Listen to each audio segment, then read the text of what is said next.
হাই friends, good morning. কি খবৰ? ভালে আছে? এই মাক জীয়েক আজি পুনৰ ফুৰিব ওলালোঁ।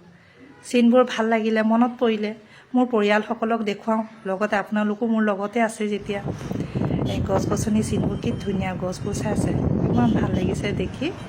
ইয়াৰ ভিডিঅ'বোৰ তুলি আমি কি কৰিলোঁ, খুব ভোক লাগিছিলে মোৰ বুজিছে। ৰাতিপুৱা একো খাই ওলোৱা নাছিলোঁ বুলি দুইজনীয়ে ৰেষ্টুৰেণ্ট এখনত গ'লোঁ, কিন্তু সেইখন হ'ল ভেজ। মই ভাবিছিলোঁ মাছ চাছ হ'লে খালোঁহেঁতেন, একো নাই। খানা তাই বেটিয়ে অৰ্ডাৰ দিলে, আমি দুইজনীয়ে বহি খানা খালোঁ। খানাখিনি খুব ধুনীয়া আছিলে আৰু তাৰ ৰেষ্টুৰেণ্টৰ মালিকো খুব ভাল, কথা বতৰা ইমান ভাল ব্যৱহাৰ। বেটিয়ে ক'লে যেতিয়া খানা ভাল হৈছে তেওঁলোকক তুমি ফিডবেক এটা কৈ দিয়া। আমি ক'লোঁ আপোনাৰ খানা খুব ভাল লাগিছে। প্ৰথম অৱশ্যে মই সেই ৰেষ্টুৰেণ্টত গৈছিলোঁ, মাৰোৱাৰী ৰেষ্টুৰেণ্ট আছিলে। মাক জীয়েক হেপ্পী মনেৰে পেট ভৰাই খানা খালোঁ।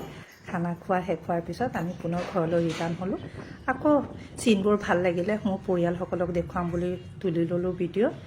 মোৰ ভাগৰো লাগিছিলে, আৰামছে বহি আছোঁ, বেটিয়ে মোবাইলত কিবা কিবি চাই আছিলে।